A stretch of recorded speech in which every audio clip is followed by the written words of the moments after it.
उठ जाग मुसाफिर भोर भई, अब रैन कहां तुम सोवत है।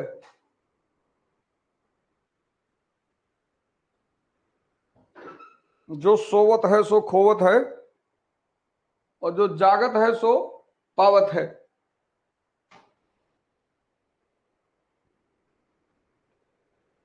तो रंगनाथ जी आप लोग की ज्योग्राफी की इंट्रोडक्टरी क्लास ले रहे थे। वो इसलिए ले रहे थे क्योंकि आपका शेड्यूल ब्रेक ना हो। 5 बजे उठना है। अभय प्रताप सिंह, तबीयत खराब है तो नहीं नहाना है। जैसे आज हम नहीं नहा पाए हैं।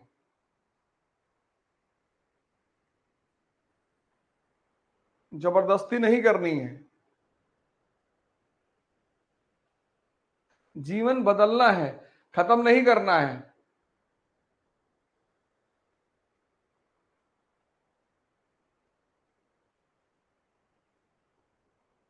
उठना है, जागना है, काम करना है।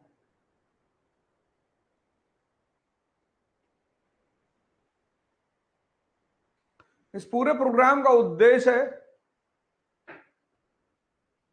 पूरा प्रोग्राम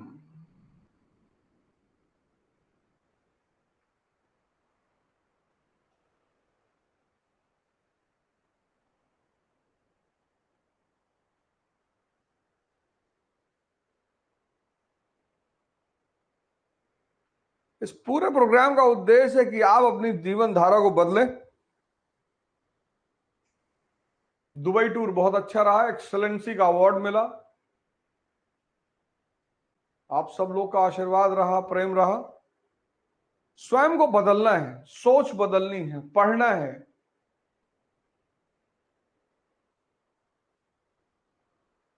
तो सुबह उठ के सबसे पहला काम डायरी बनानी है। आज पूरे दिन का प्रोग्राम बनाना है कि आज करना क्या क्या है। प्रोग्राम को तोड़ना नहीं है, डिसिप्लिन को तोड़ना नहीं है। पढ़ने की सोच को बदलना है, पढ़ने के अप्रोच को बदलना है।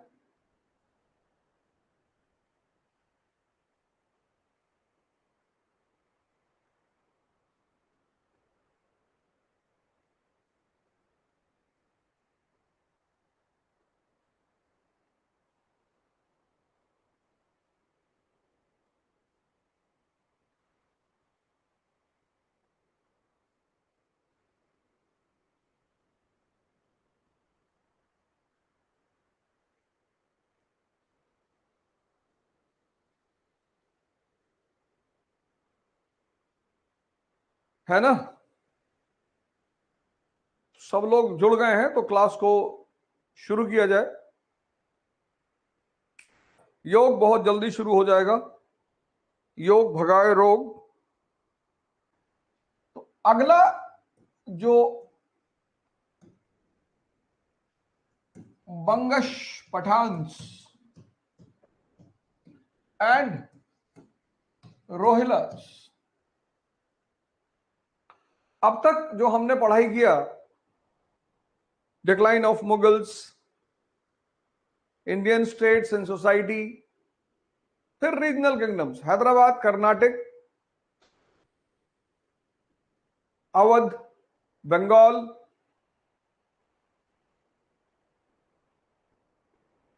मैसूर, अब बंगश पठान्स एंड रोहिल्लास। एक का एरिया है फर्रुखाबाद,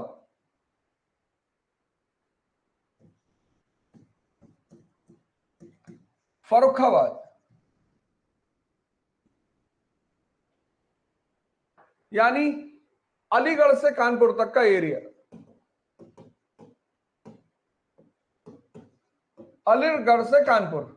और इसकी स्थापना की मोहम्मद खान बंगश ने। मोहम्मद खान बंगश। और दूसरे का इलाका है कुमाऊं। कुमाऊं हिल्स से गंगा नदी तक।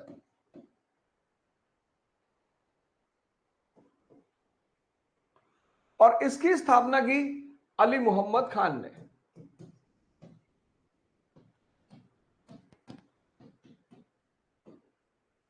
और इनकी लड़ाई होती रही अवध, जाट और दिल्ली से। और इन दोनों ने, मोहम्मद खान बंगश और अली मोहम्मद खान,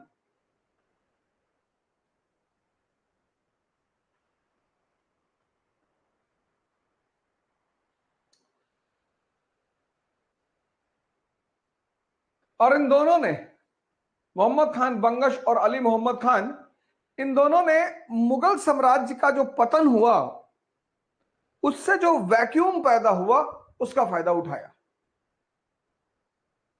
ये एक अफगान एडवेंचरर है मोहम्मद खान बंगश, कि जो मुगल साम्राज्य का पतन था उससे जो वैक्यूम पैदा हुआ उससे इन दोनों ने फायदा उठाया और अपनी छोटी छोटी प्रिंसिपैलिटी बना ली।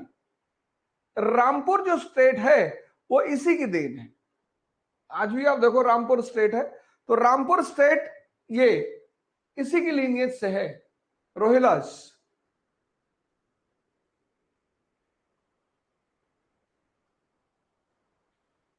इन लोगों ने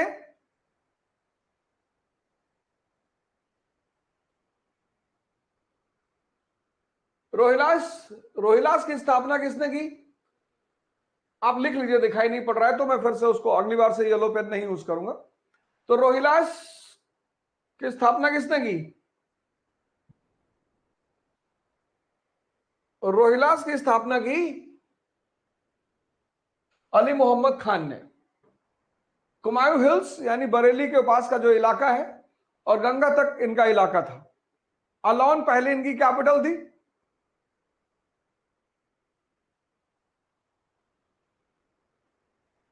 और फिर जो है इनका झगड़ा चलता रहा अवध, जाट और दिल्ली से। इन्होंने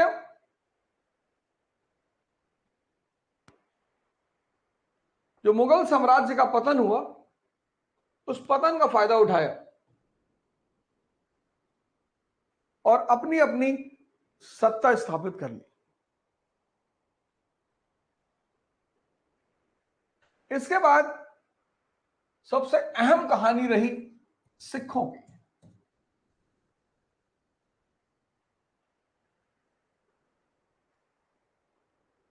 इसके बाद सबसे अहम कहानी रही सिखों की। बेटा एक्सप्लेन करेंगे हिंदी में और लिखेंगे इंग्लिश में। कोई सुझाव, कोई एडवाइस, कोई कुछ नहीं देगा। आप जितना सीख रहे हो उतना सीखो, पढ़ो, लिखो, और कोई एडवाइस नहीं, कोई सुझाव नहीं।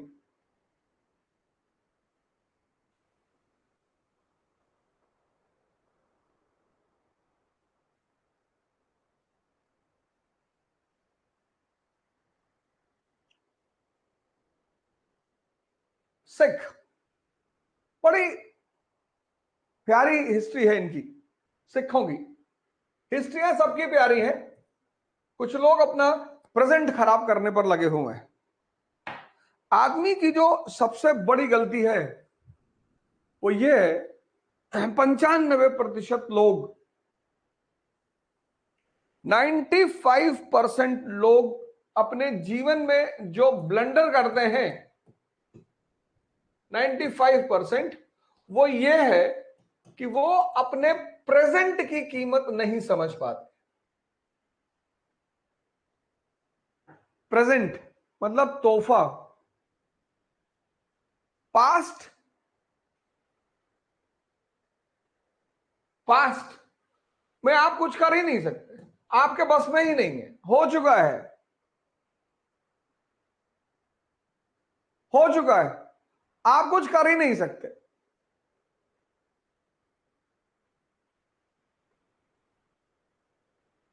पास्ट हो चुका है, आप यहां से सिर्फ और सिर्फ सीख सकते हो।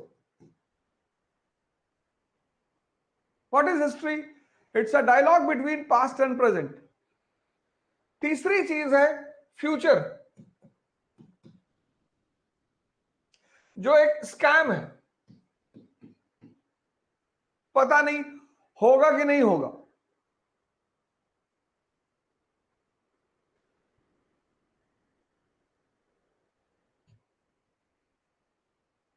तो पास्ट में आप कुछ कर नहीं सकते, फ्यूचर में आप कुछ कर नहीं सकते,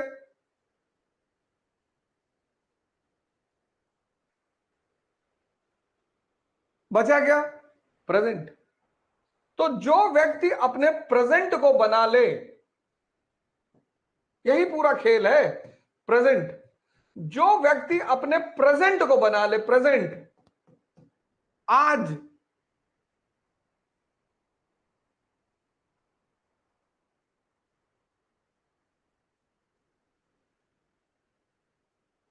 आज जो व्यक्ति अपने प्रेजेंट को बना लेगा, बस वो महान हो जाएगा।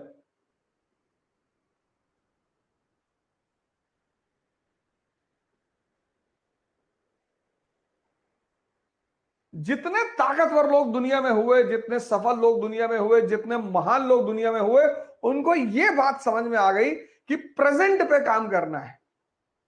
जब दो चीजों पे काम हो ही नहीं सकता, हो ही नहीं सकता, और इस प्रेजेंट में रहने को ध्यान कहते हैं।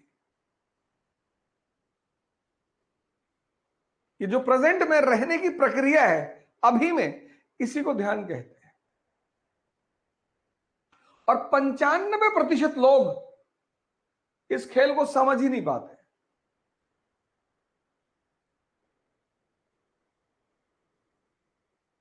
95%, 95% लोग इस खेल को देख ही नहीं पाते हैं।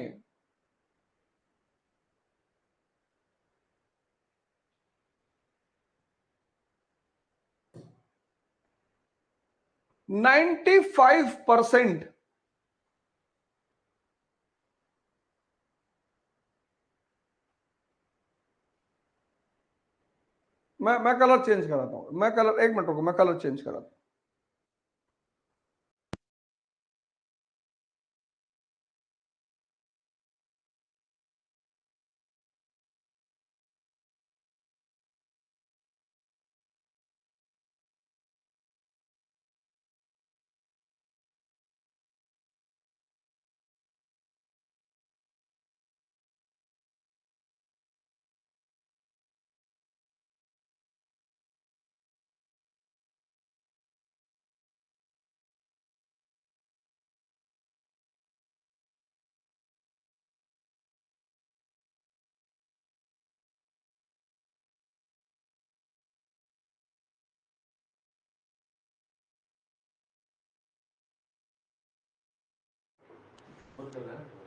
अरे बिल्कुल,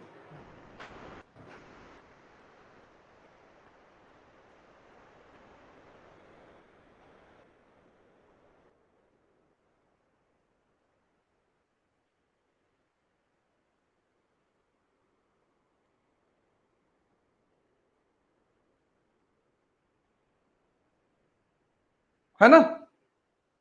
तो प्रेजेंट पे ध्यान देना है, प्रेजेंट पे। प्रेजेंट मतलब तोहफा। पास्ट से सीखना है, फ्यूचर में सोचना नहीं है, क्योंकि जो तुम आज कर रहे हो वही तुम्हें फ्यूचर में मिलेगा। सिख।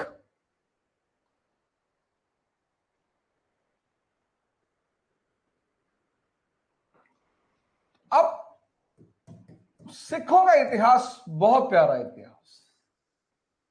एक ऐसी कौम, एक ऐसी कम्युनिटी जिसने एक नई धारा शुरू की, धर्म की, और उस धारा का जो सेंटर है वो है गुरु। वो पहले भगवान की बात नहीं करते,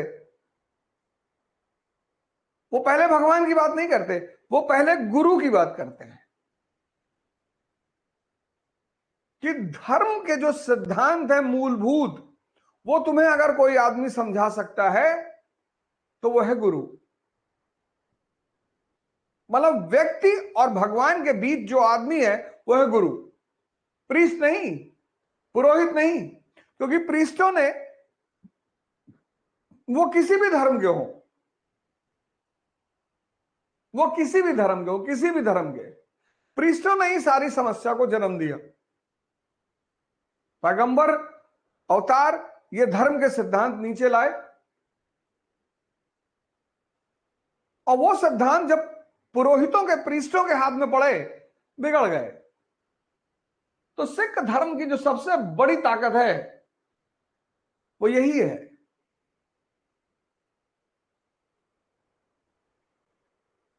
कि गुरु बिना मुक्ति ना हुई। अब ये शुरू क्यों हुआ? Why it started? Necessity is the mother of invention.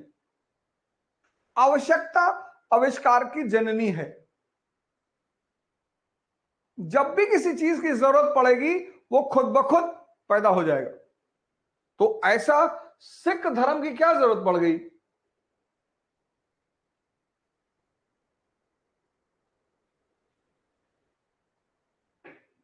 अब सवाल यह उठा कि सिख धर्म की क्या जरूरत पड़ गई। तो सिख धर्म की जो शुरुआत है वो है 1469, गुरु नानक देव जी का जन्म। यानी कौन सी सेंचुरी? 15th century.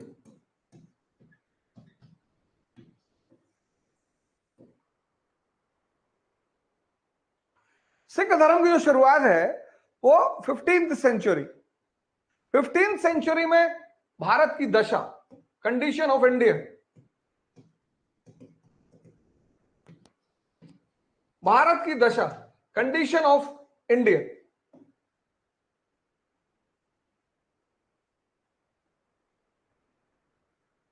क्या है कंडीशन?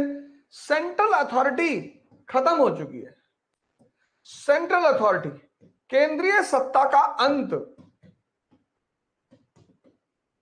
के सेंट्रल अथॉरिटी वॉज ओवर।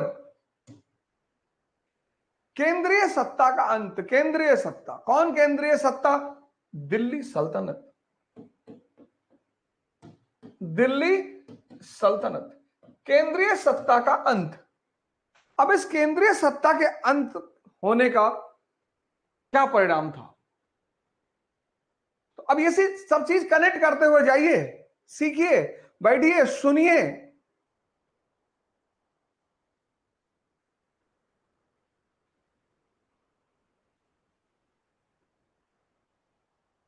सुनिए, सीखिए, परेशान मत होइए कि कैसे पढ़ा जाता है, कैसे किसी चीज को निकाला जाता है, कैसे एनालाइज किया जाता है।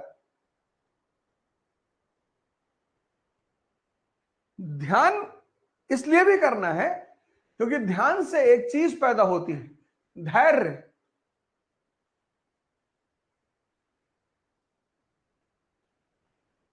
और धैर्य से धर्म,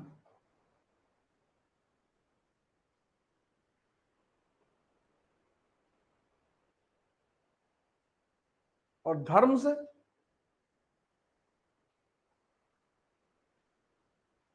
ध्यान, से धैर्य, धैर्य से धर्म, और धर्म से उन्नति। धर्म का मतलब सिर्फ ये नहीं कि आप मस्जिद जा रहे हैं, मंदिर जा रहे हैं, चर्च जा रहे हैं, गुरुद्वारा जा रहे हैं ना, सिर्फ ये है ही नहीं। ये मंदिर, मस्जिद, चर्च, गुरुद्वारा इसलिए बनाए गए थे जिससे कि आप वहां जाके उस माहौल में आ जाएं। जैसे बाहर जाके वहां के माहौल में आ जाते हो ना, ऐसे मंदिर मस्जिद ये बनाए गए थे। जैसे कहते हो घर पे पढ़ाई नहीं होती, दिल्ली चले जाएंगे तो पढ़ाई होगी, वहां माहौल है, इसलिए बनाए गए थे। लड़ने के लिए नहीं बनाए गए थे कि दिन में 2 बार 4 बार आदमी मंदिर चला जाएगा, किसी कोने में बैठ के ध्यान कर लेगा, आदमी मस्जिद चला जाएगा, नमाज पढ़ लेगा। और जब वो ऐसा करेगा, इसलिए सारे धर्मों में आंख बंद करने की प्रक्रिया है। पूजा करोगे तो आंख बंद करके करोगे, और सजदा करने की प्रक्रिया है, सर झुकाने की प्रक्रिया है कि बस मालिक ये मन संभाल ले, बाकी मैं दुनिया संभाल लूंगा।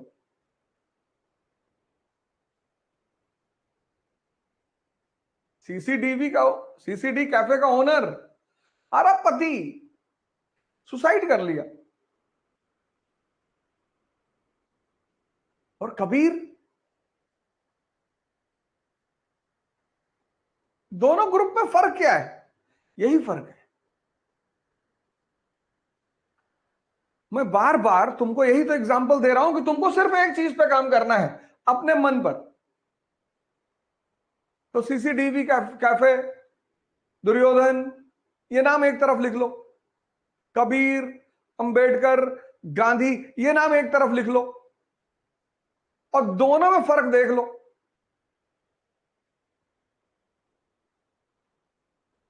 दोनों ग्रुप में एक ही फर्क है, मन। बस यही चीज, एक चीज मुझे दुनिया में समझ में आई कि अगर कोई इंसान अपने मन पे काम कर ले और अपने मन को ताकतवर बना ले तो उसकी 99% चुनौतियां खत्म हो जाएंगी। वो चुनौतियों पे काम ना करे, उससे कोई फायदा नहीं। पढ़ते हैं लोग, पढ़ते हैं, अंडरलाइन किए जा रहे हैं, पता कुछ नहीं है। अब ये देखो सिखों के बारे में, 1469 यानी 15th सेंचुरी, केंद्रीय सत्ता भारत में खत्म हो चुकी है, दिल्ली सल्तनत का अंत हो चुका है। अब दिल्ली सल्तनत का जब अंत हो चुका है तो पंजाब सबसे ज्यादा खतरे में, पंजाब सबसे ज्यादा खतरे में, सबसे ज्यादा खतरे में, पंजाब सबसे ज्यादा खतरे में। क्यों? क्वेश्चन मार्क लगा लो, क्वेश्चन मार्क लगा लो। पंजाब सबसे ज्यादा खतरे में क्यों? क्योंकि भारत में आने के दो दरवाजे हैं, two doors to enter in India, two doors to enter in India. Bharat में अंदर आने के दो दरवाजे हैं। पहला दरवाजा बोलन, बोलन पास, और दूसरा दरवाजा खैबर पास। एक बोलन दर्रा, एक खैबर दर्रा, ये दो दरवाजे हैं भारत के अंदर आने के। ये जो दरवाजा है ये बड़ा खतरनाक दरवाजा है, रन ऑफ कच्छ में खुलता है। ये दलदली इलाका है, खतरनाक इलाका है। इस दरवाजे से एक आदमी ने एंटर करने की कोशिश की और बहुत बुरा मारा गया। कौन? मोहम्मद गौरी। इस दरवाजे से एक आदमी ने घुसने की कोशिश की थी, बहुत बुरा मारा गया। मोहम्मद गौरी, भीमा सेकेंड, चालुक्य नरेश, बहुत पीटा मोहम्मद गौरी को। ये दरवाजा ये पंजाब में खुलता है और मध्य एशिया से भारत आने का सबसे सुरक्षित रास्ता है। इसलिए जितने भी इन्वेडर्स इंडिया आए वो इसी रास्ते से आए। वो चाहे शक हो, चाहे कुषाण हो, चाहे हूण हो, सब इसी रास्ते से आए। तो भारत में घुसने के दो दरवाजे, एक बोलन और एक खैबर, और खैबर जो दरवाजा है वो पंजाब में खुलता है। अब आप कंडीशन देखो पंजाब की, दिल्ली की सत्ता का अंत,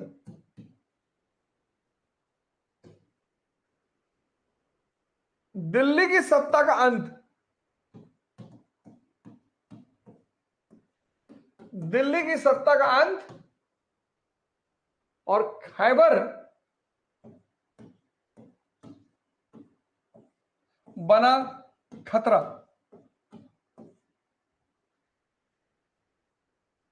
भारत सोने की चिड़िया और Punjab the land of prosperity,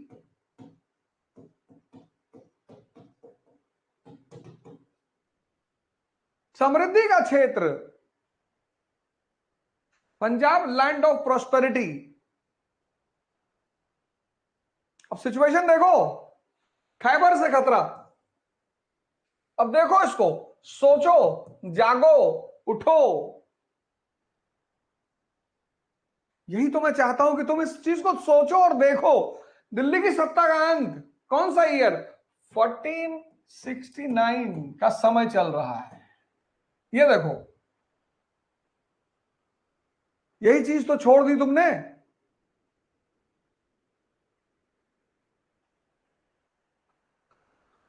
पढ़ना जिंदा दिमागों का काम है। इसलिए किताबें हर आदमी को एंटरटेन नहीं करती। 90% लोग जब किताब खोलते हैं उनको नींद आने लगती है। पता करना हो कि दिमाग जिंदा है या सो रहा है, उसको किताब पकड़ा दो।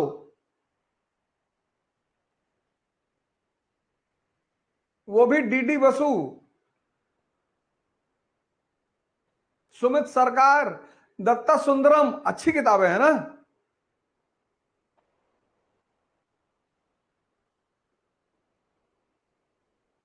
किताबें सबको एंटरटेन नहीं करती, और जिसको करती हैं उसको भगवान बना देती हैं। इसलिए हमारे देश में जब किताब पे पैर पड़ जाता है तो उसको मत्थे से लगाते हैं, इसीलिए, क्योंकि जिसको एंटरटेन कर दें, धर्म वालों का कोई मुद्दा नहीं है। इसलिए हिंदू धर्म में सरस्वती मां को ज्ञान की देवी माना गया, और वो कहां बैठी है? कमल पे। ये सहस्त्र कमल दल, दिमाग और खुल जाए तो भगवान बना दे। डॉक्टर अंबेडकर को देखो, भगवान बना दिया। अब ये पूरी पिक्चर सामने रखो कि 1469 का समय है, दिल्ली की सल्तनत का अंत हो चुका है, दिल्ली सल्तनत खत्म हो चुकी है, खैबर से खतरा है, मध्य एशियाई और पंजाब लैंड ऑफ प्रोस्पेरिटी, समृद्धि का क्षेत्र है। और इस समय का पंजाब कुरीतियों का शिकार, पंजाब इसका शिकार, सोशल इविल्स।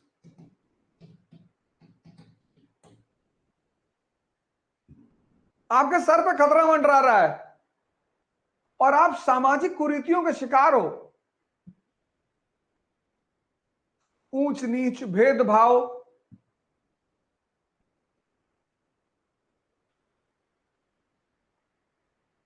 आप बटे हुए हो। कोई भी आकर आपको लूट के लेके चला जाएगा, कोई भी आपके घर में 50 करोड़ रुपया रखा हुआ है, आपका पूरा घर आपस में लड़ रहा है, पिताजी है ही नहीं,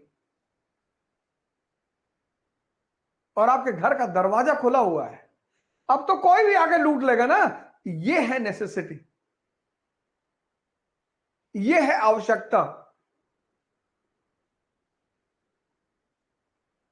भाई कबीर भी इसी समय रहे, पर वो धर्म नहीं बन पाया, क्योंकि कबीर थे कहां पे? बनारस में, वहां जरूरत ही नहीं। बनारस तक पहुंचते पहुंचते तो भारतीय जो आक्रांता बाहर से आता था, वो बनारस से पहुंचते पहुंचते गुटखा खाने लगता था, यही के रंग में रंग जाता था वो।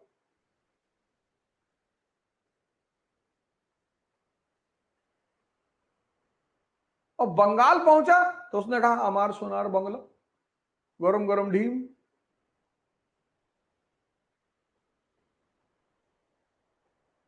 ये है आवश्यकता, ये है नेसेसिटी। और इस नेसेसिटी में गुरु नानक देव जी ने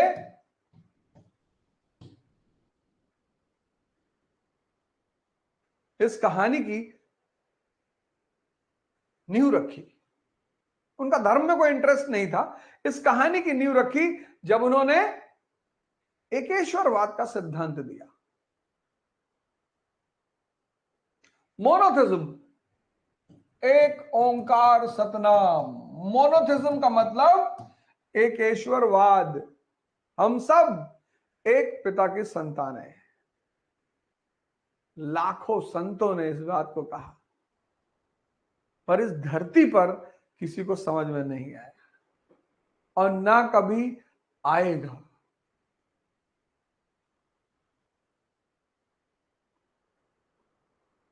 ना कभी आएगा। अब इलाहाबाद में एक आदमी की हत्या हुई, अब वो जात से दलित है, अब कोई आवाज नहीं उठा रहा है, अब कोई आवाज ही नहीं उठा रहा है। क्योंकि उससे राजनीतिक फायदा नहीं है।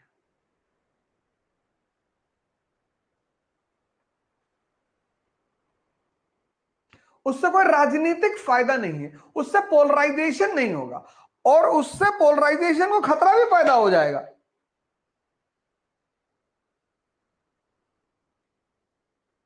ये कयामत तक चलेगा, क्योंकि 2% अरिस्टोक्रेसी है, 98% प्रजा है।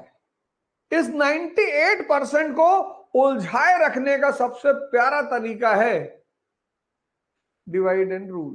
किसी भी स्तर पे, किसी भी,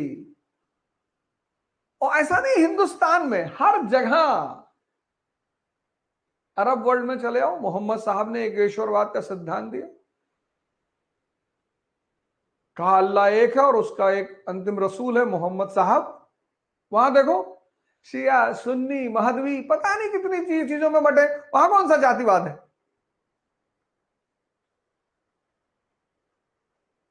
तुम यूरोप चले आओ, कैथोलिक प्रोटेस्टेंट पता नहीं कितनी डिवीजन है।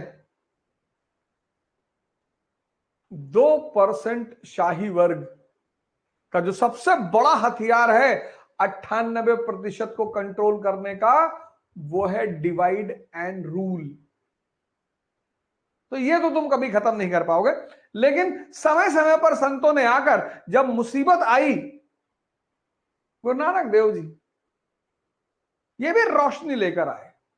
एकेश्वरवाद, एक ओंकार सतनाम। इनके बाद गुरु अंगद, और गुरु अंगद ने जो सबसे बड़ी चीज शुरू की वो थी लंगर। दोस्ती का सबसे बड़ा आधार है खाना। आप अगर किसी के साथ खाना नहीं खा सकते, किसी के घर में खाना नहीं खा सकते, तो उससे अच्छे संबंध होने के चांस न्यूनतम है। जो रिलेशन की शुरुआत है ना, वो भोजन है।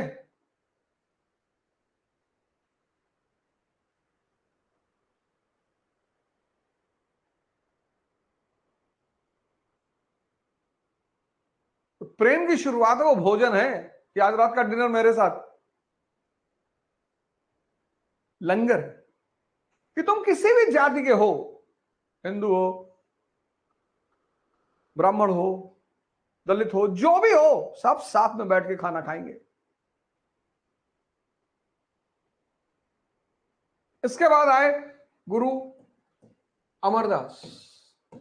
इन्होंने सामाजिक नियम दिए, सामाजिक सोशल रूल्स, और उसमें सबसे अहम रूल था विवाह का। सामान्य विवाह पद्धति, सामान्य हिंदुस्तान में विवाह गरीब मां बाप के लिए कितनी बड़ी चुनौती है, और अमीर मां बाप के लिए दिखावा है, हैसियत का।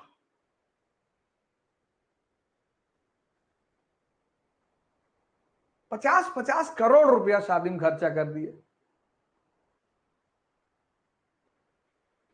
50 करोड़, और बेबी और बाबा 2 दिन साथ में नहीं रह पाए।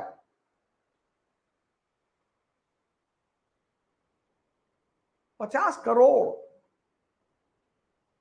हवाई जहाज से दूल्हा आ रहा है, हेलीकॉप्टर से, हेलीकॉप्टर से फूलों की वर्षा हो रही, और वो बेबी और बाबा जिनकी शादी हुई, वो 2 दिन साथ में नहीं रह पाए।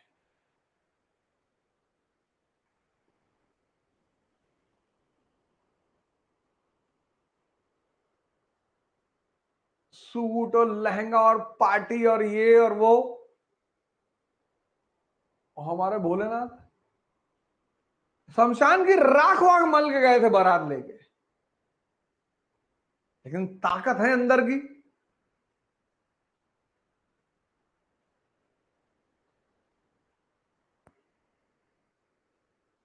सामाजिक नियम, विवाह के नियम, सामान्य से नियम। विवाह है, 10 आदमी को बुला लो, मंदिर में खड़े हो जाओ, प्रभु को साक्षी मानकर विवाह कर लो, खत्म। 10 लोग आदर, खाना वाना खिलाओ, एक दूसरे को जाओ।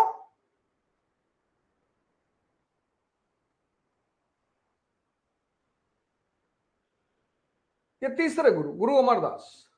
और चौथे गुरु, गुरु रामदास। इन्होंने हरमंदिर साहब की स्थापना की। इसको आज हम कहते हैं गोल्डन टेम्पल। और इस तरह सिख धर्म का एक धार्मिक आइडेंटिटी पैदा हुआ, धार्मिक केंद्र। हिंदू अयोध्या और रामेश्वरम, मुसलमान मक्का और मदीना, ऐसे सिख अमृतसर, गोल्डन टेम्पल। तो इन चारों लोगों ने सिख धर्म की सामाजिक और धार्मिक नींव रखी, सोशल एंड रिलीजियस। इन चारों लोगों ने सिख धर्म की सोशल और रिलीजियस नींव रखी, सामाजिक और धार्मिक। और हरमंदिर साहब के लिए जमीन किसने दी? अकबर ने। हरमंदिर साहब की नींव किसने रखी? मियां मीर मुस्लिम सूफी।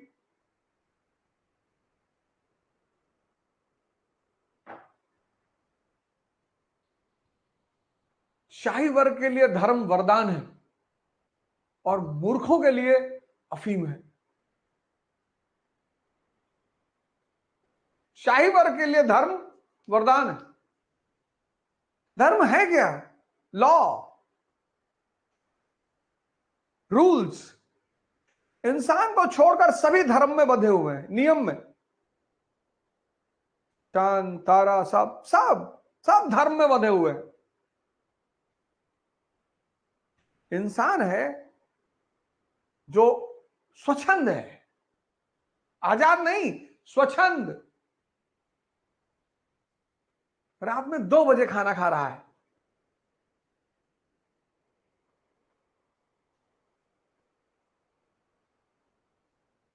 दो बजे रात में कह रहा नींद नहीं आ रही।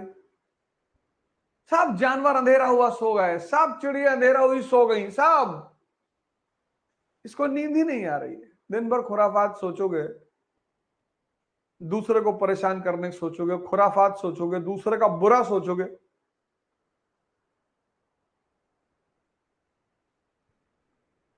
नींद आएगी?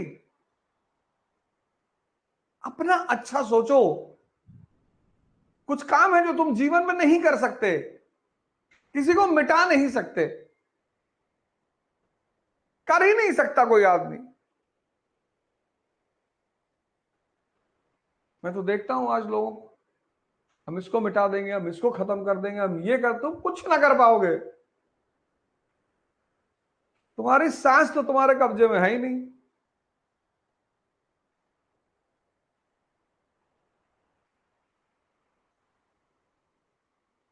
हाँ, तुम अपने को मिटा सकते हो दूसरे को मिटाने के चक्कर में, ये कर सकते हो।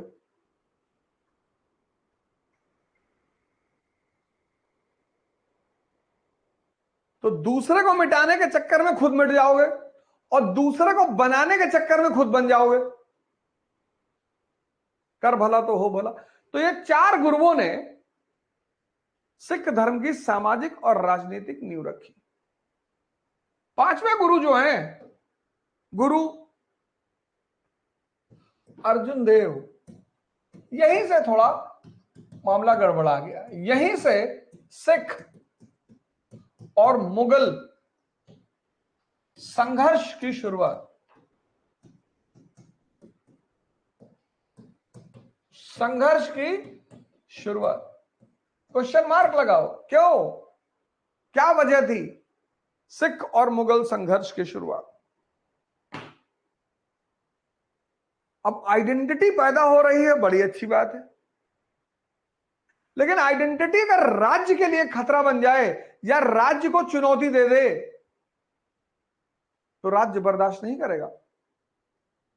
गुरु अर्जुन देव ने सच्चे बादशाह की उपाधि ली, सच्चा बादशाह। यह सूफियों की, संतों की परंपरा रही है, तो वो कोई माइंड करने वाली बात नहीं थी। स्वामी रामतीरथ अपने आप को बादशाह कहते थे। हिंदुस्तान में बहुत सारे संत स्वयं को भगवान कहते हैं, कोई बात नहीं। दूसरा काम जो गुरु अर्जुन देव ने किया, अपने शिष्यों की कमाई का 1/10 कंपलसरी कर दिया। का जितना कमा रहे हो उसका 1/10 हमें दोगे।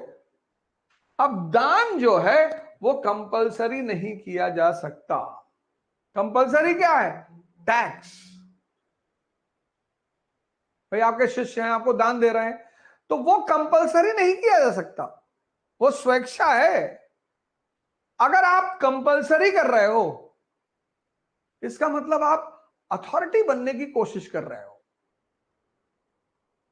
लिख लो यहां पे 1/10 शिष्यों की आय का 1/10 कंपलसरी देना ही है। और दान कंपलसरी नहीं हो सकता। कंपलसरी क्या हो सकता है? टैक्स।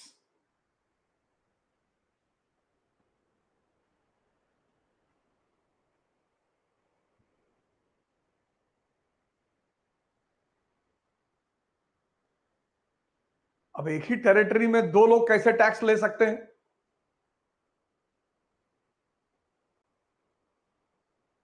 एक ही टेरिटरी में दो लोग कैसे टैक्स ले सकते हैं? तो अगर दूसरा आदमी टैक्स ले रहा है मतलब अथॉरिटी। और तीसरी बात, जिसने जहांगीर को भड़का दिया, जहांगीर का बेटा था खुसरो, उसने पिता के खिलाफ विद्रोह कर दिया। खुसरो को गुरुजी ने संरक्षण दे दिया।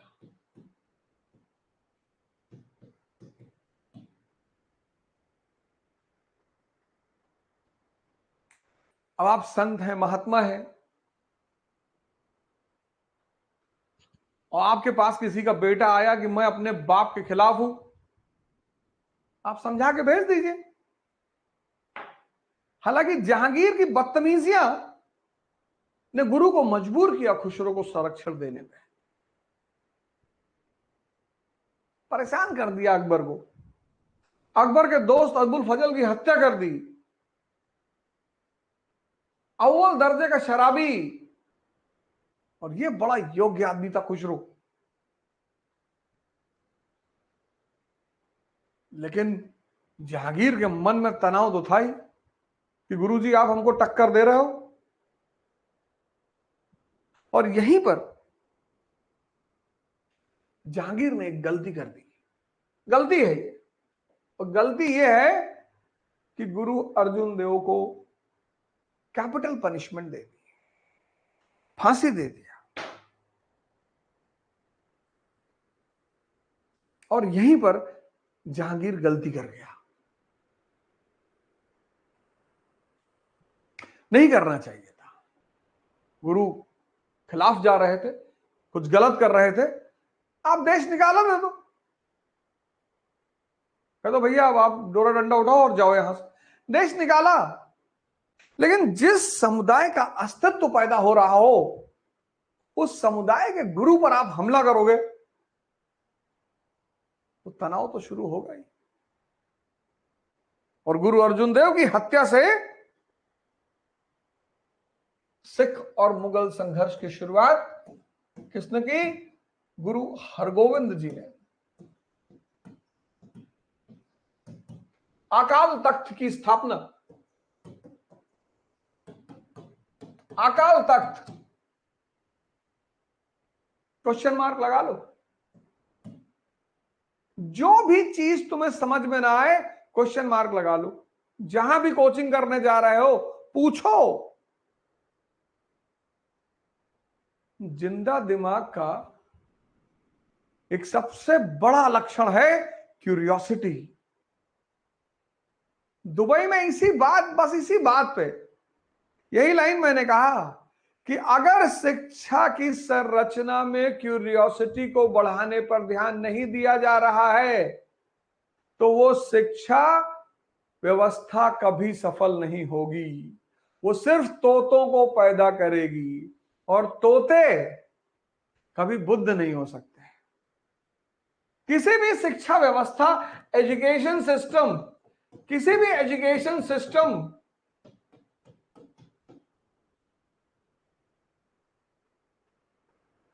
में अगर क्यूरियोसिटी को जिंदा नहीं किया जाता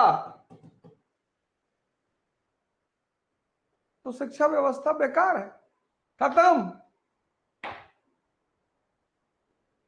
भाई ठीक है, आज रामचरितमानस पर बवाल चल रहा है, टेंशन चल रही है, तो उस पर गर्म होने की जरूरत नहीं है। सामने वाला नहीं समझ पा रहा, उसको आप समझाइए। इसका मतलब क्या, उसमें नाराज होने की जरूरत नहीं है।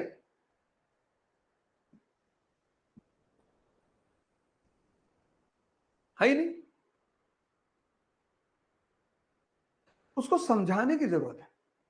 आप जानते हैं ना सही मतलब, तो सामने वाले को बता दिए कि साहब ये जो आप सोच रहे हो ये नहीं है। तो बहुत सारे लोगों ने कहा कि ताड़ना का मतलब मारना, ताड़ना का मतलब देखना भी होता है।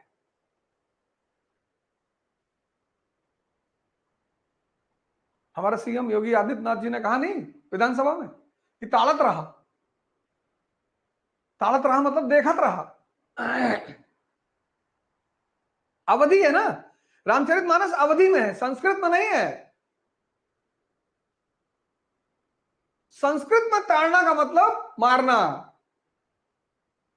जितने भी लोग आप अवधि अवध क्षेत्र से बिलोंग करते हो, कहते हैं कि ताड़ना बंद कर दो, देखना बंद कर दो।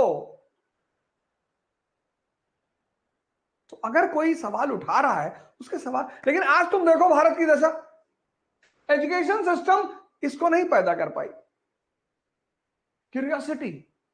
देश सो, एक तो व्यक्ति का दिमाग वैसे ही सोता रहता है, inter, graduation, post graduation, Bharat का मतलब ही नहीं पता। सबको गाली देना है, सबका विरोध करना है, गुटखा खाना है और नैतिकता पे भाषण देना है। लड़कियां अच्छी नहीं है आजकल, तुम बड़े अच्छे हो, आजकल की औरतें बहुत खराब हो गई। अच्छा, और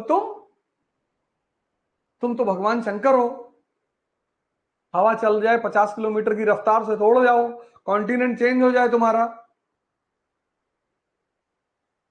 20 साल की उम्र में डिप्रेशन का शिकार हो, तुम्हारा पूरा जीवन युद्ध, पढ़ाई, प्रेम और पूजा, 4 चीज, ये चारों चीजें किस पर डिपेंड है, मन पे। और अगर मन कमजोर है तो ये चारों कभी नहीं कर पाओगे। युद्ध से भागोगे, पढ़ते समय सोने लगोगे, प्रेम में दवाई ढूंढोगे, और पूजा, अगर डर रहे हो तो जल्दी जल्दी करके भागोगे।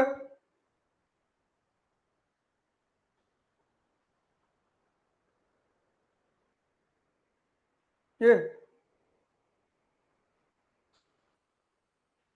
इसीलिए इस देश में आश्रम व्यवस्था थी कि पहले व्यक्ति को दिखाओ कि ये तुम्हारा मन, the reservoir of strength, power जिसमें लग जाता है। तुम गौर से देखो अपनी जिंदगी में, जिसमें लग जाता है, तुम वॉच करो अपने आप को, जहां लग गया, सिगरेट में लग गया तो रात में 2 बजे ढूंढ के लाएगा सिगरेट, चाहे जहां से लाए।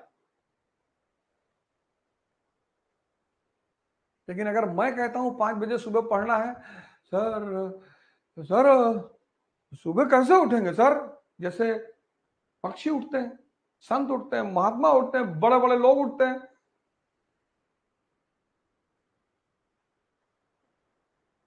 सर हम सुबह नहीं पढ़ पाएंगे, तो हम न्योता दिए हैं क्या, शादी का कार्ड बांट रहे हैं कि सबको आना है।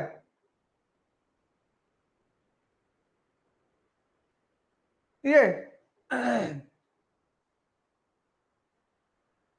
कुछ भी करना है जीवन में तो मन पे ध्यान और उसकी स्ट्रेंथ पे ध्यान देना।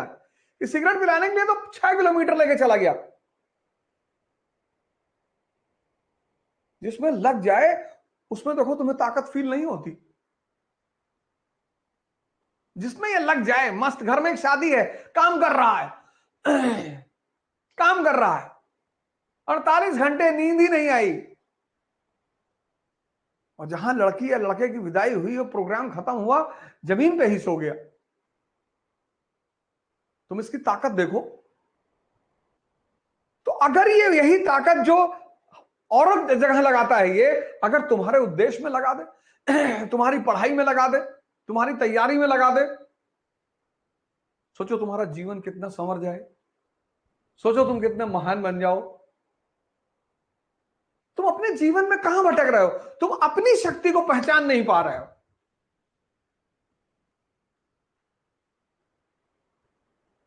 तुम अपनी शक्ति को पहचान ही नहीं पा रहे हो। तुम बाहर से शक्ति मांग रहे हो, बाहर से, ये भैया भैया मोटिवेट हो, मोटिवेट कर दो भैया। मोटिवेशन शराब है, 4 घंटे बाद उतर जाएगी। फिर यूट्यूब खोलोगे,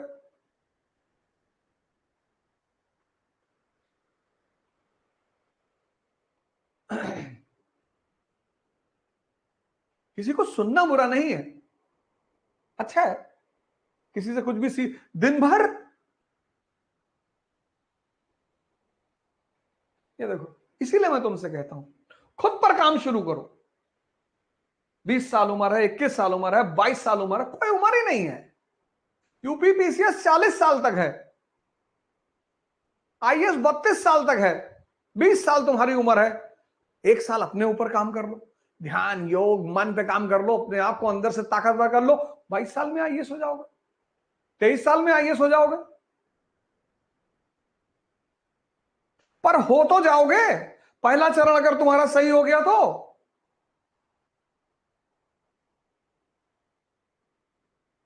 वो टीचर जो बाहर पढ़ा रहे हैं वो तो अच्छा पढ़ा रहे हैं सब, हमें तो खुद को झूठ छोड़कर आजकल कोई, आज तक कोई बुरा टीचर मिला ही नहीं।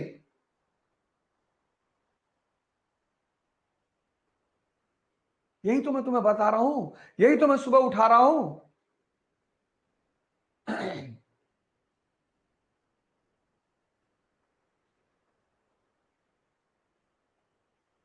हाँ? अब वो कमजोर मन जब अपना टारगेट पूरा नहीं कर पा रहा है, फ्रस्ट्रेट हो जा रहा है, फ्रस्ट्रेशन में मां बाप को परेशान कर रहा है, घर वालों को, बाहर वालों को करेगा तो मारा जाएगा।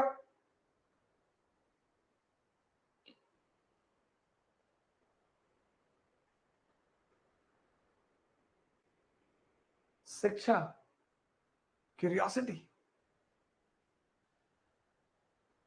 तो मीनार के सामने खड़ा इसे देख रहे, कहीं बहुत बड़ा है, बढ़िया बनवाइश रहा। अरे तुम अगर जा रहे हो तो उसकी स्टाइल देख लो, उस पर होमवर्क कर लो, गूगल खोल लो, 5 पॉइंट उसका लिख लो कि किस स्टाइल में बना है, किसने बनवाया है, किसने किसने सुधार करवाया है। तुम्हारा वो जो घूमने जाना हुआ वो भी ज्ञान बन गया। जाओ कभी ताजमहल देखने, खड़े हैं लोग, पहले शिवाला रहा, शंकर जी का मंदिर रहा है। हाँ फिर मुसलमान जो है आए हो बदल लेने का इसे, लेकिन बनाए बढ़िया है भैया, बढ़िया बनाए हैं। वो देखो, बढ़िया बनाई है, लेकिन हाँ देखो अंग्रेजनिया खड़ी है, वो देखो अभी सिगरेट पिए थी।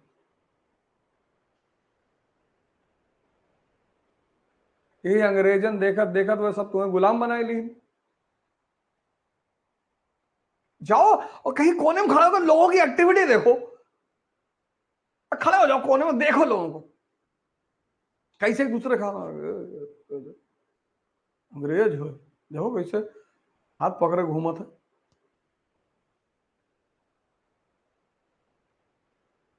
इनसे बात करवा लो, तो अंदर गुटखा अलाउ नहीं है, नहीं तो उस वाइट पे थूक दे जाके, पेड़ पे जाके लिख के आते हैं आरती, एंड संजय कहीं दीवार में जाके गोद देंगे, कहीं पेड़ पे लिखाएंगे, यहां पे लिख ही नहीं पा रहे।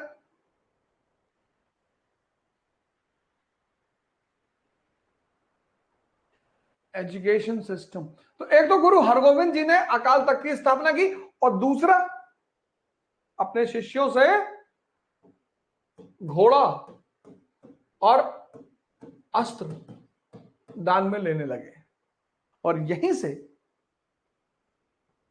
मिलिटराइजेशन की शुरुआत। सिख सैनिकरण, मिलिटराइजेशन ऑफ सिख, यहीं से। किसका परिणाम थी? गुरु अर्जुन देव की हत्या का परिणाम। फिर शांति का दौर रहा। गुरु हर राय, गुरु हरकिशन,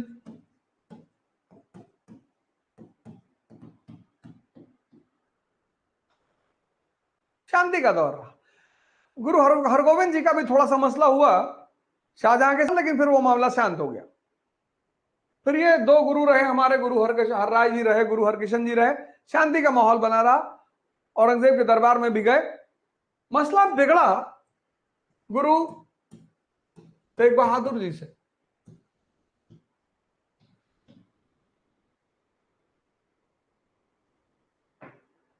गुरु पुरोहित जातिवादी हो सकता है, पुरोहित धर्मवादी हो सकता है, गुरु हो ही नहीं सकता।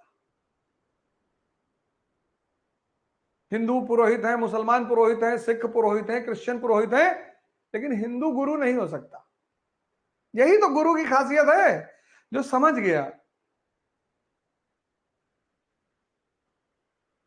जो पढ़ लिया वो गुरु नहीं है। पढ़ रहा है तो अच्छी बात है, जो समझ गया,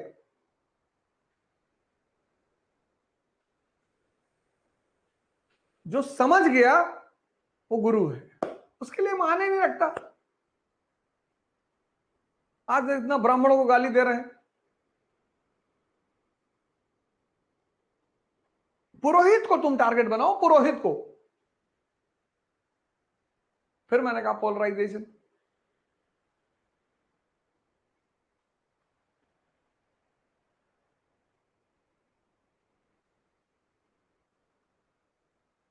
ये देखो, गुरु हिंदू नहीं हो सकता, गुरु मुसलमान नहीं हो सकता, गुरु दलित नहीं हो सकता, गुरु ब्राह्मण नहीं हो सकता, हो ही नहीं सकता, नहीं तो गुरु है ही नहीं वो।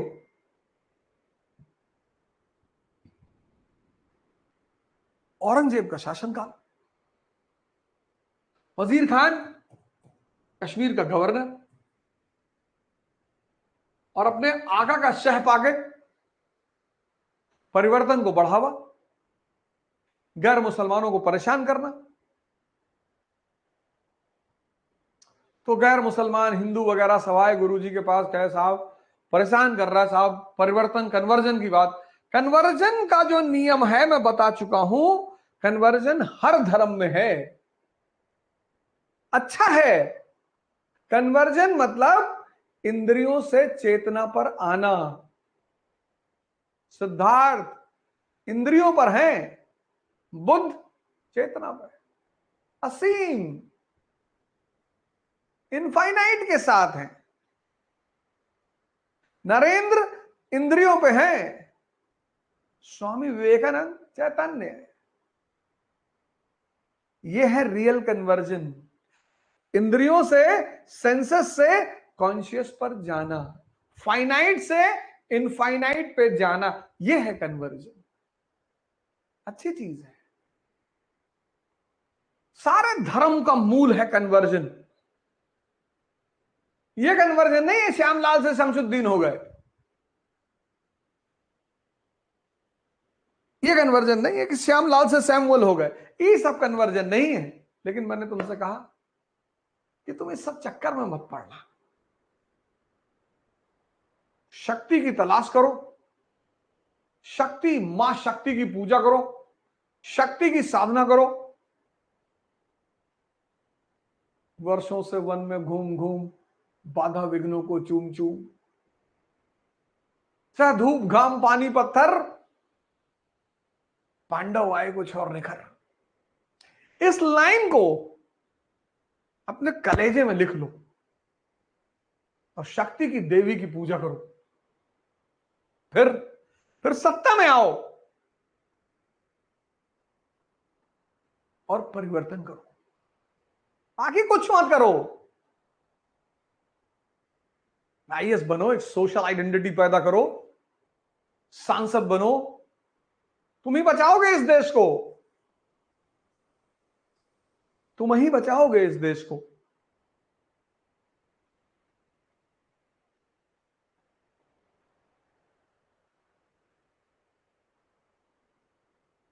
भाजपा के यूनियन मिनिस्टर हैं अश्विनी वाष्णेय जी, मैं उनको देखा एबीवीपी के प्रोग्राम में, मैं बैठा हुआ था, क्या प्रेजेंटेशन दी उस आदमी ने, फॉर्मर आईएएस।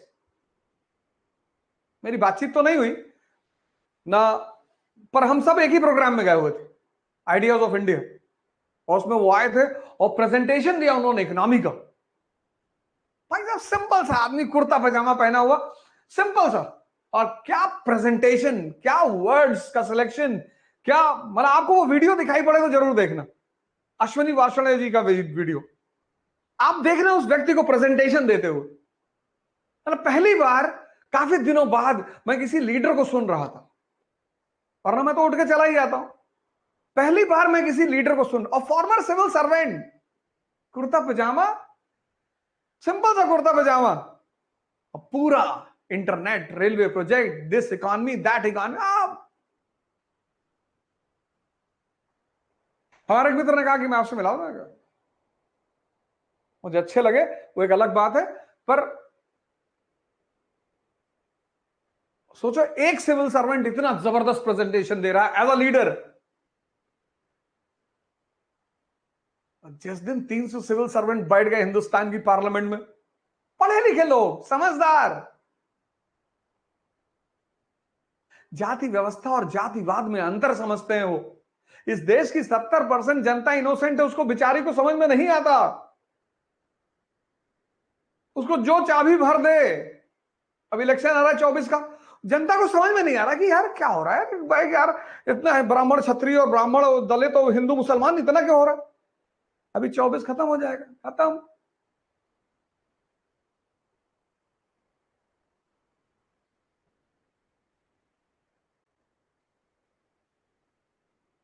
गुरु तेग बहादुर,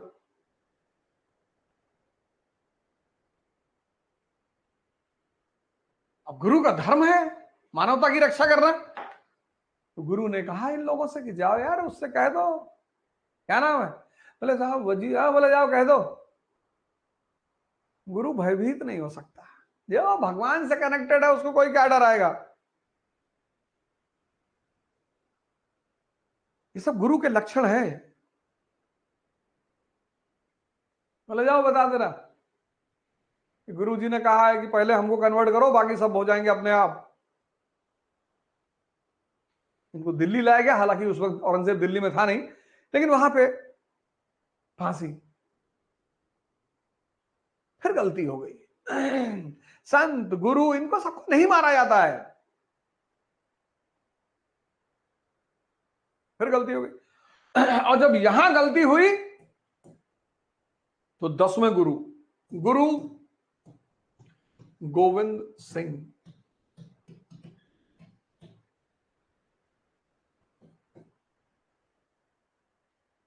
और यहां उन्होंने तो सबसे बड़ा काम किया, वो खालसा की स्थापना की। प्योर, खालिस कहते नहीं, खालिस, खालिस मतलब प्योर। तो जो खालिस्तान की अवधारणा है वह है शुद्ध लोगों का शासन, जैसे राम राज्य है, इस्लामिक राज्य। इस्लामिक राज्य का मतलब यह नहीं कि सलमान खान हो, शाकिर हो, सुलेमान इनका शासन होगा, नहीं नहीं। इस्लामिक राज्य का मतलब है कि जो व्यक्ति हार्ट से शुद्ध है, राम राज्य, इस्लामिक राज्य, खालिस्तान, इसको उल्टा लिया, कहते हैं खालिस्तान मतलब जहां सिर्फ सरदार रहते हो, ऐसे थोड़ी होता है। सब बड़े अच्छे कॉन्सेप्ट हैं, इनको बिगाड़ दिया गया। खालिस्तान सब बिगाड़ दिया गया। खालसा शब्द का मतलब है प्योर। प्योर कोई भी हो सकता है, हिंदू हो सकता है, मुसलमान हो सकता है, कोई भी हो सकता है। लाल बहादुर शास्त्री रामराज्य के नेता हैं, कुर्ता फटा हुआ है, चीन गए हुए हैं। भारत का प्रधानमंत्री है, कुर्ता फटा हुआ है ऊपर से, चीन गए हुए हैं।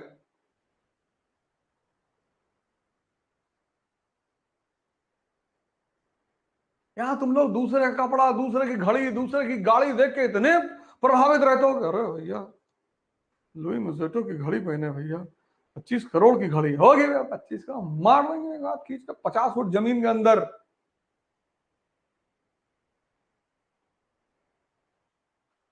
आवश्यकता पे ध्यान दो, विलासिता पे ध्यान मत दो।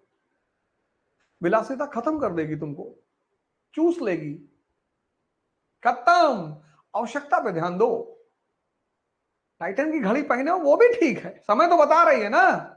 इतनी अंदर क्षमता पैदा करो कि तुम जो पहनकर बाहर निकलो वो लोगों के लिए आदर्श बन जाएगी। अरे भैया आए रहे और 500 रुपया घड़ी लगाए रहे भैया।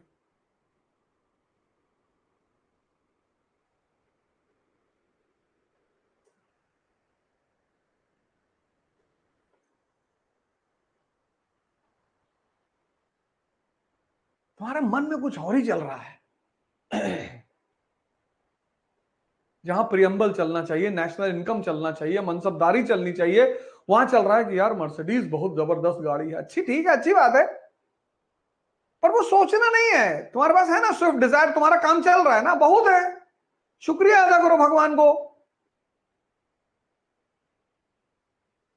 दुबई से आया, चॉकलेट दिया एक साहब को, कहीं ना अच्छी वाली घरे धै लियो, ये तो डुप्लीकेट हो। उनका देखो इसका मन, अरे डुप्लीकेट है चाहे जो उन्होंने जो दिया तो उस पर थैंक यू तो बोल दो। खालसा प्योर।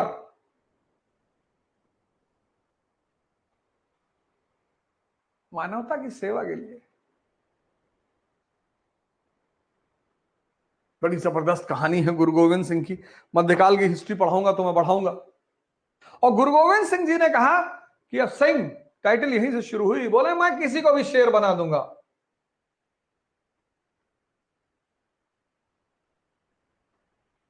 सब जाति धर्म के लोगों को दीक्षित किया इन्होंने, मुसलमान इनके साथ, दलित इनके साथ, ब्राह्मण इनके साथ। बोले तुम क्या, अरे बोले, अरे बोले आप खड़े हो जाओ एकदम, जो बोले सो निहाल, सत श्री अकाल, चलो तलवार। क्या करें साहब? बोले करें नहीं, मानवता की रक्षा करना है। बोले जी सरकार। कोई भी लूट लूट रहा है, कोई भी बहन बेटी की जान खतरे में है, इज्जत खतरे में है, वहां तुम्हें खड़ा होना है। तुम्हें यह नहीं देखना है कि तुम सिख हो, वो मुसलमान स्त्री है, वो हिंदू स्त्री है, वो दलित स्त्री। 1.25 लाख से एक लड़ावा, बड़ी कुर्बानियां दी इन्होंने, बहुत।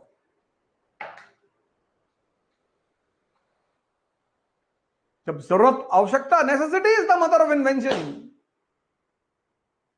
राज्य बेवकूफी की हरकतें कर रहा है तो संत को तलवार उठाना पड़ गया, जरूरत है, वरना संत क्यों तलवार उठाएगा? अगर राज्य अपनी जिम्मेदारियों को कायदे से कर रहा है तो संत उठाएगा ही नहीं। संत क्यों निर्वहन करेगा, क्यों आएगा राजनीति में? अगर राज्य अपनी जिम्मेदारियों को कायदे से, संत वहीं पर राजनीति में आएगा, संत वहीं पर हथियार उठाएगा, वो उसकी मजबूरी है। वो चाहे तो मोहम्मद साहब को ले लो, चाहे भगवान कृष्ण को ले लो, चाहे गुरु गोविंद सिंह जी को ले लो, और चाहे योगी आदित्यनाथ को ले लो।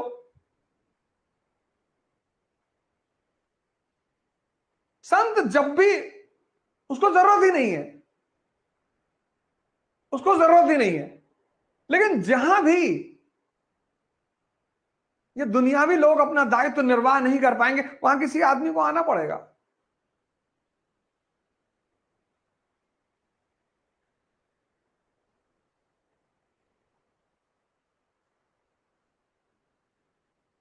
चर्चा करूंगा मैं मध्यकाल का जब वो पढ़ाऊंगा एनसीईआरटी। और गुरु गोविंद सिंह जी ने कहा कि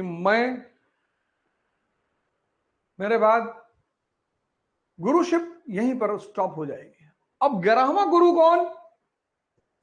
गुरु ग्रंथ साहिब।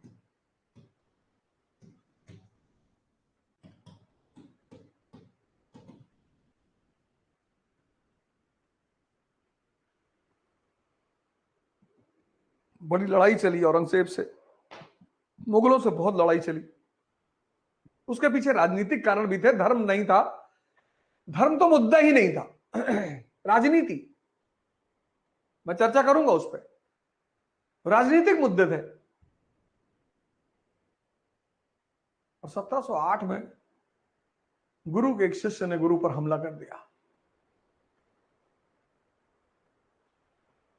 और यहीं से 1708, 1707 औरंगजेब की मृत्यु, 1708 गुरु गोविंद सिंह।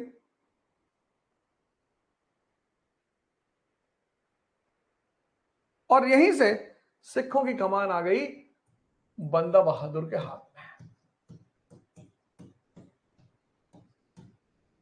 बंदा बहादुर 18वीं शताब्दी में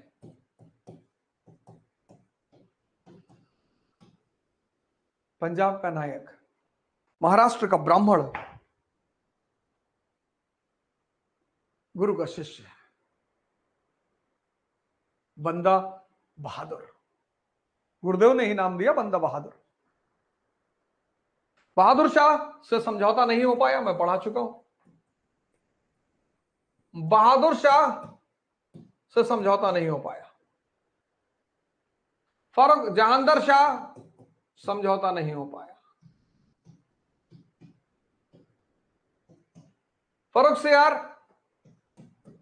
सियार के काल में 1715 में पकड़ लिए गए और इनकी हत्या हो गई। एक तो विदेशी मराठी ब्राह्मण और पंजाब में एक्टिव, तो लोकल आदमी को कष्ट हो रहा था ना। और फिर ये आदमी जमीनी लोगों के लिए काम कर रहा था, कमजोर लोगों के लिए काम कर रहा था। तो पंजाब का जो शाही तबका था वो इस आदमी के खिलाफ था।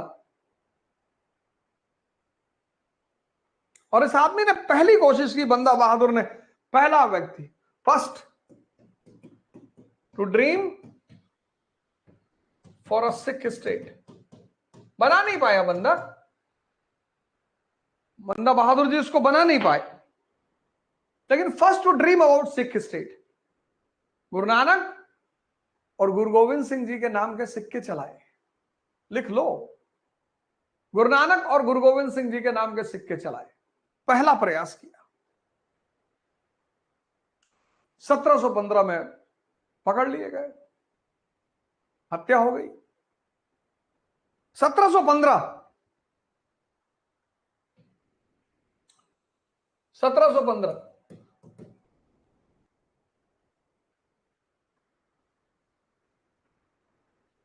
पंजाब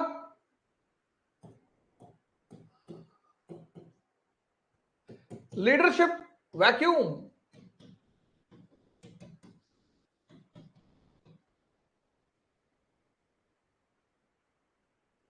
पंजाब में लीडरशिप गायब। दिल्ली खतरे में, अफगानी एक्टिव।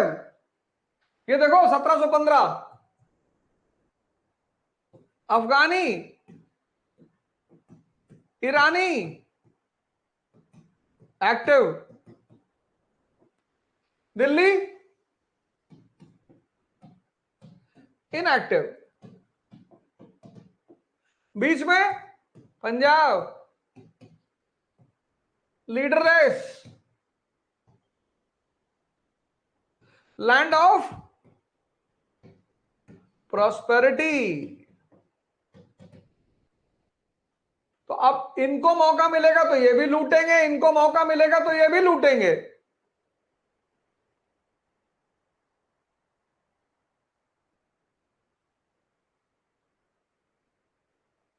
देखो,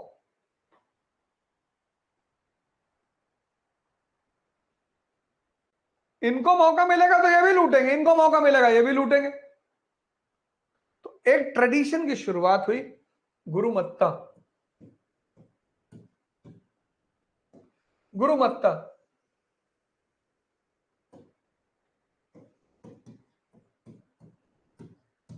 इट्स अ टर्म, आप इंग्लिश में भी लिखो गुरुमत्ता।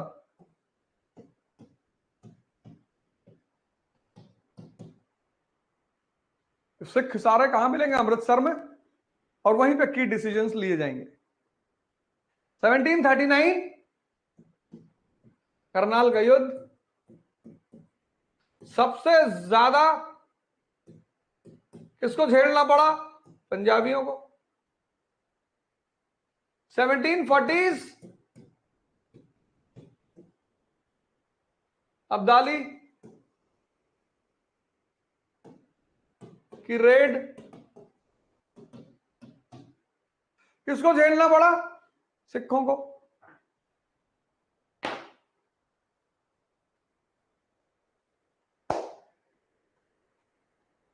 अफगानी आते थे पंजाब, हिंदू मुसलमान औरतों को उठा ले आते थे।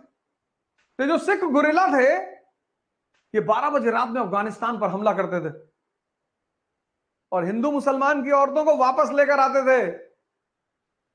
इसलिए किसी सरदार को कभी मत कहना 12 बज गया सरदार जी, तुमको गाली पड़ती है। पागल लोग, कुछ पता तो है नहीं किसी सरदार जी 12 बज गए। हिंदू मुसलमान इनकी औरतों को नहीं उठाते थे अफगानी, उनको पता था।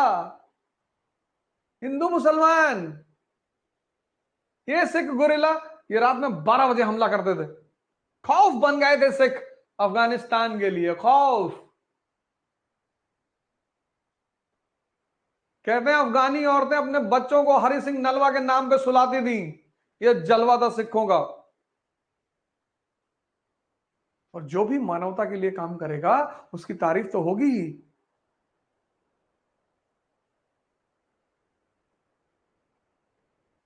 क्यों नहीं होगी तारीफ उसकी? एकदम होगी तारीफ। आज भी मैं किसी गुरुद्वारे के सामने किसी सिख को खड़ा होकर भीख मांगते हुए नहीं देखता, देखता ही नहीं।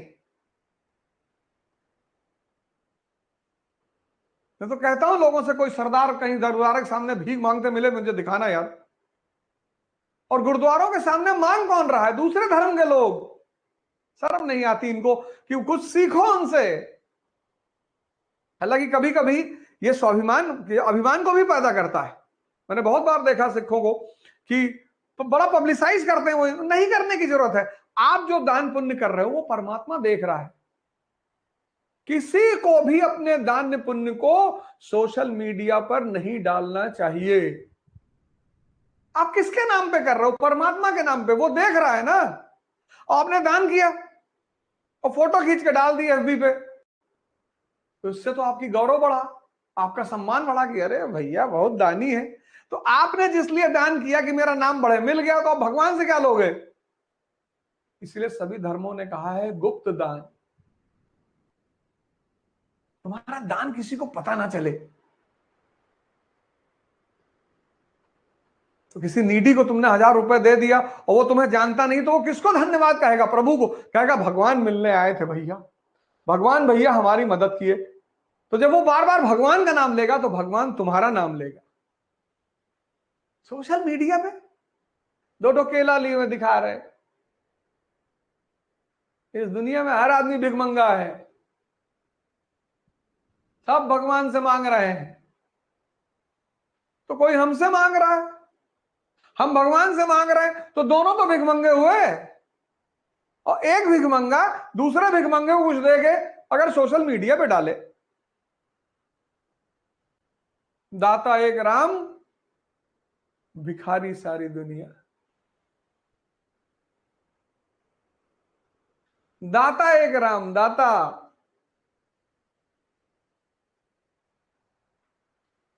Necessity is the mother of invention. पढ़ो बेटा, कुछ करो यार, बदलो अपने आप को।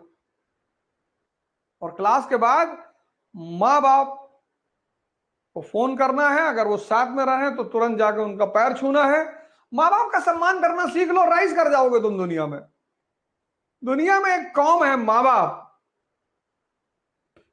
जो तुमसे बिना इंटरेस्ट के तुम्हारे बारे में सोचते हैं और भाव से सोचते हैं।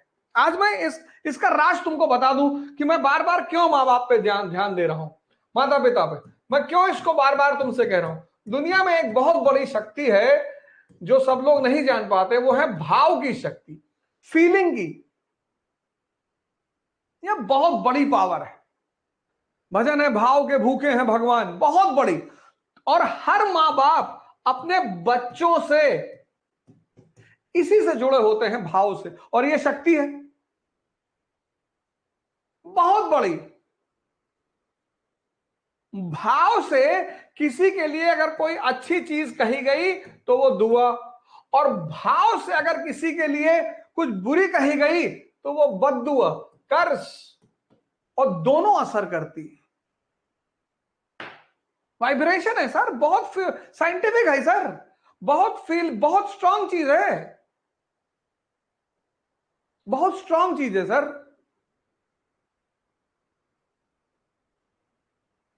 किसी का बेटा बीमार है, तुम्हारे पास 100 रुपया पड़ा, तुमने दे दिया। हर आदमी के पास तो उतना है नहीं कि सबको कुछ दे दे।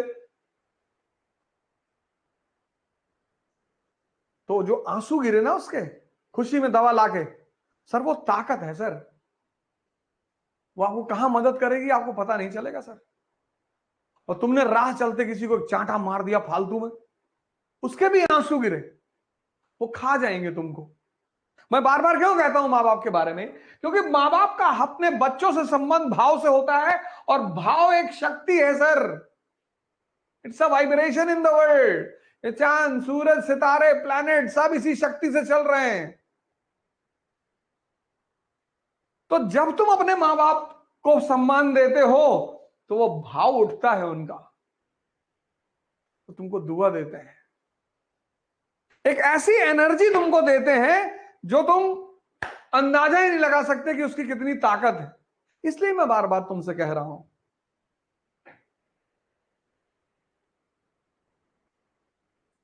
इसलिए अपने मां बाप को सम्मान दो। आज लोग क्यों परेशान है ज्यादा, कोई दुआ खरीदना चाहता ही नहीं। जैसे हम बच्चे हैं, तुम इमेजिन करके देखो, 4 साल का बच्चा, मां बाप विहीन, पाला ना उन्होंने हमें। तो इमेजिन करो कि तुम 4 साल के थे, तुम्हारे मां बाप ने तुम्हें छोड़ दिया, तो क्या हाल होता तुम्हारा। ठीक है, बहुत सारे मां बाप बहुत सारी बातों को कभी कभी नहीं समझ पाते, कोई बात नहीं, आप समझ रहे हो ना। भाव की शक्ति को जीतने का नाम है दुआ। उसमें कोई इन्वेस्टमेंट ही नहीं है, उसमें सम्मान देना होता है बस। सबसे मजेदार बात, पैसा देना ही नहीं है। माँ बाप के लिए, टीचर के लिए, शिक्षक के लिए। तुम्हारा टीचर कोई क्लास 10th 8 का मिल गया, तुम गए पैर छूने, गुरु जी आप नहीं होते तो हम कुछ ना कर पाते जिंदगी में। सीना उना खींचा, तुरंत अंदर किया। उसका लड़का अगर साथ में है तो उसकी तरफ भी देखा कि देखे कहीं तुम्हारे पुराने टीचर उचर मिल जाए करे, कूद के पैर छू लिया करो खटाक से, उतना ही। और कहे तो क्या जाता है कहने में, गुरु जी अपनी पत्नी से दिखाओ कि ये गुरु जी हैं, इन्होंने वो मंत्र बताया था वो वाला, उसी से तो मैं चलो चलो पैर छुओ, इतने में खुश। फ्री, तुम फ्री को इस्तेमाल करना नहीं जानते हो। 500 रुपए का पिज्जा खा लोगे तुम,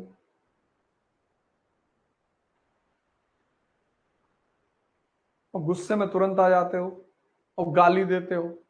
और हमको अगर गाली देते हो तो हम तुम्हारे भाई बंद हैं। हम कौन सा पाकिस्तानी है कि ऑस्ट्रेलिया में पैदा हुए हैं। तुम्हारी भी मां भारत मां और मेरी भी मां भारत मां, तुम्हारी भी मां भारत मां और मेरी भी मां भारत मां। और भारत मां का एक बेटा भारत मां के दूसरे बेटों को जगा रहा है। पूंजीपतियों को खलबली हो रहा है, और 500 रुपया देना कौन सी बड़ी बात है? 50 लोग अपने भी बैठा दिए, लो गाली दो इसको। कुछ ना कर पाओगे हमको गाली देके। और गाली दे रहे हो, खुश रहो और आगे बढ़ो। ये दुआ है मेरी तरफ से। गाली देने के बावजूद कुछ नाम कमाओ, धन कमाओ, राज करो, सांसद बन जाओ। और मैं तो अपना काम करूंगा।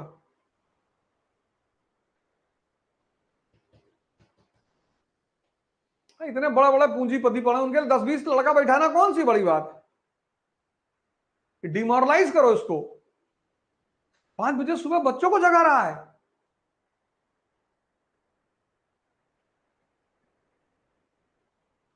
हमको ना कर पाओगे डिमोरलाइज।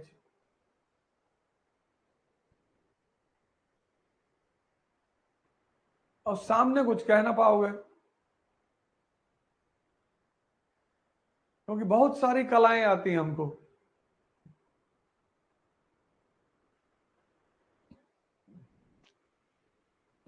लेकिन कुछ करो यार, उठो, कुछ करो। क्यों सो रहे हो? जागो।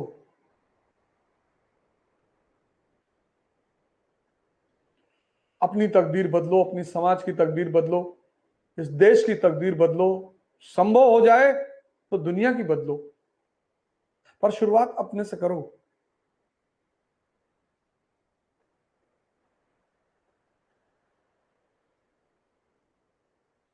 शुरुआत अपने से करो। किसी को कुछ मत कहो, किसी से नाराज मत हो, खुद से। बाहर की व्यवस्था देखकर तुम्हें दुख हो रहा है, कोई बात नहीं। Necessity is the mother of invention. हो सकता है भगवान कल तुम्हें प्रधानमंत्री बना दे इस देश की व्यवस्था को सुधारने के लिए, और तुम मुझे अपना राजपुरोहित बना लेना। लेकिन कुछ करो यार। वसुधा का नेता कौन हुआ, भूखंड विजेता कौन हुआ, अतुलित यश क्रेता कौन हुआ, नवधर्म प्रणेता कौन हुआ? जिसने न कभी आराम किया, विघ्नों में रहकर काम किया।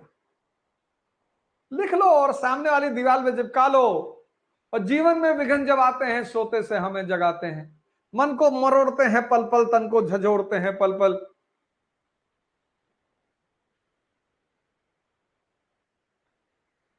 सतपथ पर हमें लगाकर ही जाते हैं, हमें जगाकर ही। क्या बात।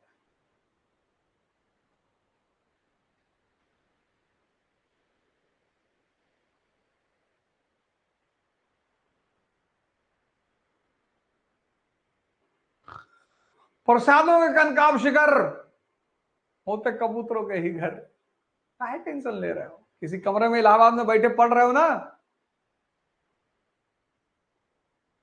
कोई दिक्कत नहीं। किसी कमरे में, छोटे से कमरे में पटना में बैठ के पढ़ रहे हो, कलकत्ता में बैठ के पढ़ रहे हो, जयपुर में किसी छोटे से कमरे में पढ़ रहे हो, कायदे का बिस्तर नहीं है, कोई बात नहीं। प्रसादों के कनकाब शिखर होते कबूतरों के ही घर। महलों में गरुड़ न रहता है, कंचन पर कभी न सोता है, रहता वो कहीं पहाड़ों में। प्रयागराज की फटी दरारों में।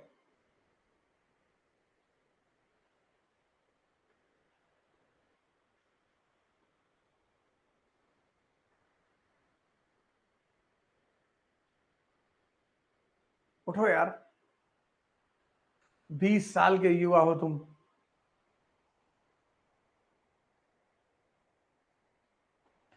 जागो। जहां मौका मिले आशीर्वाद लो, जहां मौका मिले दुआ लो। जय हिंद।